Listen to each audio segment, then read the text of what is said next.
When the beat drops, you know exactly what time it is. Hello and welcome into the Blitz. I am Evan Closky, joined by my fellow tailback, David Schiele. And David, thank goodness the Bucs had a mini bye week. Those boys needed it. Needed it badly. And we needed it too, because this would have been a much spicier episode had there not been a mini bye week. We do have a great show for you coming up, though. We talk about Todd Bowles' future, the issues on defense, how Mike and Jalen can save the day. Plus, as always, our parlay of the week. So let's get to it. This is the 10 and 10, the 10 most important storylines you need to know before the Buccaneers take on the Carolina Panthers at number 10. First place in the NFC South is on the line with both squads nursing a 7-7 record. This is the 50th meeting all-time between the two franchises. Carolina leads the series 25-24, but the Buccaneers have won 11 of the last 13 games. And despite that dominance, these games in Carolina have been really tough on the Buccaneers recently. Last year, it took Anthony Nelson forcing a fumble in overtime to pull out the victory. The year before that, Antoine Winfield Jr. pretty much sent Tampa Bay into the postseason by himself with a forced fumble near the goal line. Tampa Bay won that day 9-0. Even before Baker Mayfield came to town, Tom Brady and the Bucs got dominated in Carolina, losing 21-3. This is actually the first time since 2008 both squads will meet each other after Week 5 with records at 500 or better. Y'all do remember what happened in 08, right? Bucs went into Carolina 9-3, never won again. John Gruden was fired after that season. Now will history repeat itself? At number 9, Todd Bowles is firmly on the hot seat. This team is 1-5 after the bye week and suffered the most gut-wrenching loss to the Falcons in primetime. After the game, Bowles steps in front of the mic, rips off 9 F-bombs in less than 25 seconds. Many are wondering if he's lost the pulse of this team. Todd does not think so. Yeah, they got the message.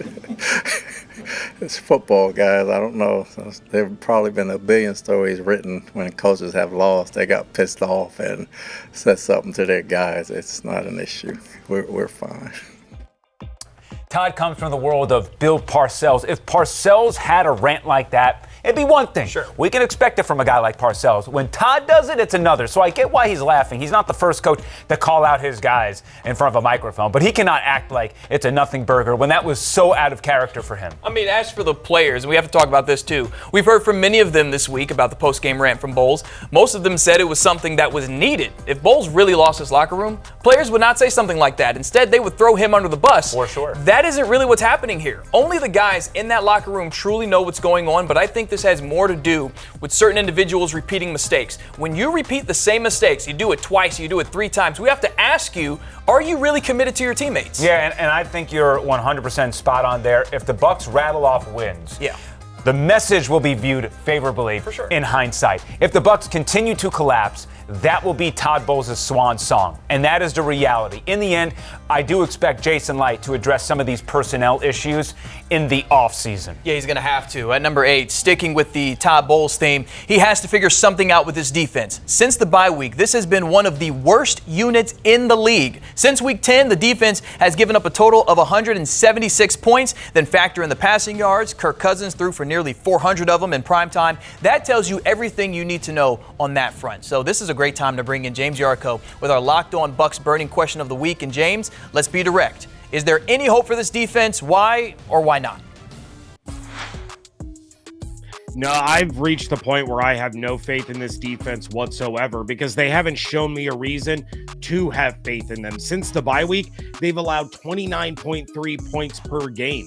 Over the course of the season, they're 30th in red zone efficiency. They're 30th in pass yards allowed per game. They're 26th in yards per play allowed, 20th in third down conversion rate.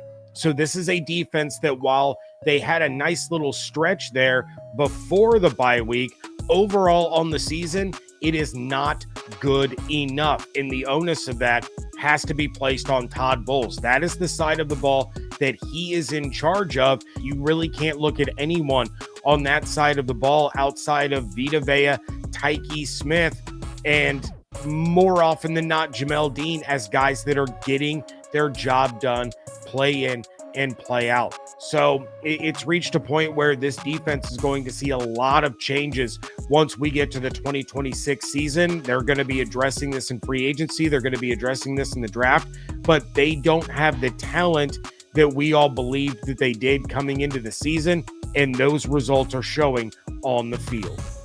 Thank you so much, James. At number 7, Zion McCollum has landed on the IR and cannot return to action unless the Buccaneers win a playoff game. McCollum earned a 3-year contract extension before the season and simply has not lived up to it. Benjamin Morrison also hasn't lived up to that second-round pick the Bucs invested in him, but a lot of that has been injury-related. Let's see if he can take advantage of the opportunity that's in front of him with Zion McCollum out. And just a refresher, here are the starters currently on the injured reserve right now. 2 offensive linemen, Keith, who is a pseudo-third offensive lineman, along with Kalijah Cansey and Zion McCollum. Other than that, the team is pretty healthy at this point. And that's good news, bringing us to number 6. Welcome back to the field, Mike Evans and Jalen McMillan. Evans made an immediate impact, catching 6 passes for $132. As for Jalen McMillan, he made his season debut and brought tons of energy to the offense, only had 2 catches, but he is still getting eased into action. McMillan told media members that he was almost paralyzed in Pittsburgh during that preseason game. All of that is behind him, and he thinks this offense can be unstoppable. Sky's the limit for us, really. I mean, there's not really anybody you could cover. If you want to double Mike, then we'll see about it. But, I mean, this team is talented. This group is talented. And it's just, we're trending in the right direction.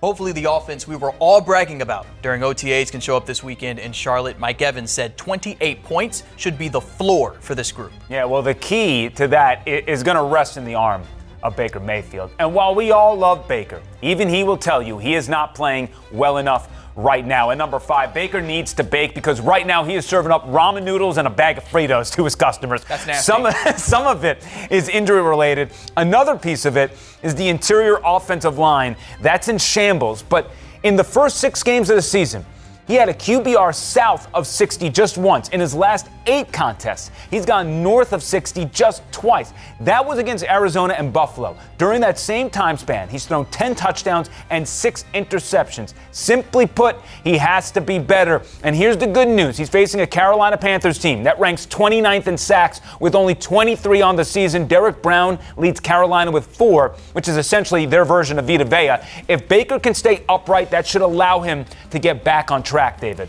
At number 4, the Carolina Panthers offense has a handful of weapons to worry about. Rookie wide receiver Tet McMillan is near the top of that list. McMillan has 59 catches for 851 yards and 6 touchdowns. Those numbers are nearly identical to Emeka Egbuka, who has 1 less catch, 19 more yards, and the same amount of scores. Luckily for the Buccaneers, they have their own version of Tet McMillan they can go against in practice. He reminds me a lot of Mike Evans, a younger Mike Evans. He's still 6'4", he's 200-something pounds. He has great body control, great ball skills, very tough cover. He can catch it with you hanging on him, and he can beat you with routes and get off the line of scrimmage. At number 3, we all remember Dave Canales' time in Tampa Bay and how stubborn he was with the running game. Well, he's got a pair of backs in Charlotte that he likes to lean on to help out Bryce Young. One is Rico Dowdle. He ranks 9th in the league in rushing yards. The other is veteran Chuba Hubbard. This is a top 10 rushing attack that will go up against a top 10 rushing defense, Evan. At number 2, let's take a look at the playoff picture after the game of the year on Thursday night. If the season ended today, the LA Rams would travel to Tampa Bay for the first round of the playoffs. Not great. Not what you want to hear. Look, San Francisco can be in that spot after Monday Night Football. The key takeaway here is the Bucs make the playoffs. If they make the playoffs, they'll have to play the second-place team in the NFC West. Reminder, all the Buccaneers have to do is win 2 of their final 3 games, and they are in the playoffs. There's also a scenario where they only have to win 1 game, but it would require the Panthers to lose next week to Seattle and, of course, once to the Buccaneers. At number 1, if you go to Amazon Prime right now, you can watch the new 10-part documentary series called Raise the Flags. It takes you through the entire 50-year history of the franchise. The documentary interviewed 100 people, providing unprecedented access to the people and stories that shaped the Bucs over the past 5 decades. Evan, you had a chance to watch the entire docuseries because you don't have a 3-month-old like me. How would you sum it up for the fans out there? I was going to say, no one's blaming you for that. You're a little busy right now. Look, let me start by saying, if you're someone who watches the Blitz weekly, then this is a documentary for you. The storytelling is phenomenal. And while you'll know most of the stories that are told, the interviews provide some behind-the-scenes insight to things, which is such a cool experience. Now, I'm going to say this. I'd love to gather up some of the beat writers in town who are featured in the doc, like Ira Kaufman and Rick Stroud, to hear what their version of events are like. I've only been here for 5 years. I can only comment on the things that I know. and like Bruce Arians and the handoff to Todd Bowles, it was a lot more complicated than what the documentary made it seem like. But even with that said, look, I give it 5 stars out of 5. It's so well done. You rarely have this much screen time with the Glazer family, so it's great to get their perspective from the top. Just phenomenal work. That's awesome. If I can put my son down, maybe I can watch it. All right, so time for the all-out blitz. Let's start it off with our parlay of the week. I'm going with Rico Dowdle finding the end zone at some point. Yeah, for me, I'm going with Mike Evans over 57.5 yards. He didn't come back not to make an impact for this team. Get this man the rock. Also, David and I agree on Chris Godwin getting 4 or more receptions. Round that all up, you got plus 750. As for the games on 10 Tampa Bay at 1 o'clock, we see Quinn Ewers. Oh my goodness, he's making his first start for Miami against Cincinnati after Tua got benched. The Bucs play the Fins next week, by the way. At 4:25, the Steelers head on the road to play the Detroit Lions, fighting for a playoff spot. Checking out our Blitz picks records. I am 9-4, David at 6-7. I pretty much have this one in the bag, but David still has a shot to tie me at least, and I'm going to go first. And right now, I have to fade Tampa Bay until they prove they are a serious football team.